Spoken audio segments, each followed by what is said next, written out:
Hi, I'm Jean Ann Duckworth, and today's word is storm. But before I begin, I guess I should explain my surroundings. Yes, I'm in the closet. This is where I go when I need to pray. Jesus said, go in the closet to pray. So I do. When I'm writing, when I need solitude. It's not a huge closet, but it gives me some peace and alone time, and I can get my work done. This is where I will be doing my Wednesday message in a closet from, kind of my weekly, I hate calling them sermons, but okay, we'll call them that. I'll be doing them in here. So I thought I'd show you what it looks like so tomorrow you won't be all, what is going on here? And so I don't waste a lot of time talking about it. Anyway, so I'm in the closet doing today's word.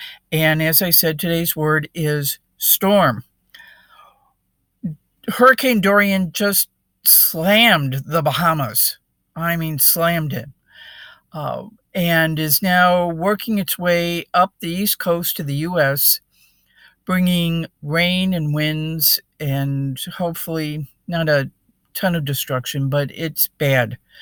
A really bad storm. We have all kinds of storms in our lives. Farmer's Almanac says it's going to be a harsh winter. That means ice storms, snowstorms, windstorms, all kinds of storms. I haven't heard the prediction here on the West Coast. I'm in Southern California. I'm in Anaheim, if you're interested. But we get storms here. Just yesterday, they had storms up in the mountains and high desert, thunderstorms. Hang on, the cat wants to come in the closet with me. Come on, Mimi, get in here. Come on, get in here. She is my little prayer partner, my little furry prayer partner. I'll show her to you in a minute. And we get windstorms, the Santa Anas storms. I mean, they're bad. The external storms. But even worse, in my opinion, maybe because I struggle with anxiety, are the internal storms we go through. And today's scripture verse talks about that. It's Mark 5:35 through 41. Jesus stills the storm. On that day, when evening had come, he said to them, let's go across to the other side of the sea. And leaving the crowd behind, because he had just gotten through doing preaching and teaching a bunch of parables, they took him with them in the boat just as he was. Other boats were with him. A great windstorm arose, and the waves beat into the boat, so that the boat was already being swamped. But he was in the stern, asleep on the cushions, and they woke him up and said, Teacher, do you not care that we are perishing? He woke up and rebuked the wind and said to the sea, Peace, be still. Then the wind ceased and there was dead calm. He said to them, Why are you afraid? Have you still no faith? And they were filled with great awe and said to one another, Who then is this, that even the wind and the sea obey him? Now, this is one of the verses that can also be found in Matthew and Luke, because Matthew and Luke copied a little bit off of Mark, which we'll talk about another time. Anyway, I love this story. I picture it. The disciples are just losing their mind because the waves are coming over the side of the boat. And Jesus is sound asleep in the back of the boat. And they're thinking, what's up with this guy? Doesn't he care? So they go and they wake him up. Don't you care that we are perishing? We're dying here. Do something. What's the matter with you? As a mother, we can all appreciate the attitude. We hear this all the time. I'm starving. Don't you care? Or if you loved me, you'd. But they're concerned. Now, don't get me wrong. One of my professors in seminary explained that afternoon storms on the Sea of Galilee are common, and they are just fierce. So here comes Mimi. There she is.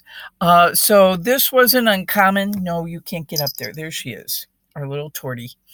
They weren't uncommon, and they were bad storms, and some of them were fishermen, so they had cause to be scared.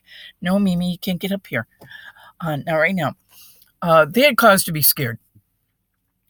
But I can't help but picture Jesus sitting up and looking at them and rolling his eyes like, geez, guys, what do I have to do to finally convince you to trust me? He gets up and he goes over to the side and puts his hand out and he calms the storm, and they just stand there with their mouths hanging open, stunned. I like the part where it says, peace be still, and he's talking to the sea, but I can't help but think more than that, he's talking to the disciples, because the worst storm was their internal storm. They were just freaking out. They were losing it. And they didn't have need to lose it. They had been with Jesus. They witnessed what he could do, and yet they still didn't get it. We're like that. There may be external storms, storms of nature going on around us, but it's the internal ones that are just really bad. And we just start going crazy and lock ourselves away and cry out to Jesus, don't you care? Don't you see what's happening to me? And he just rolls his eyes. And of course he cares. And he knows what you're going through because he's in us. He's in you. He feels it too. And he wants to help. He wants to do what he needs to be able to help you. You just have to ask.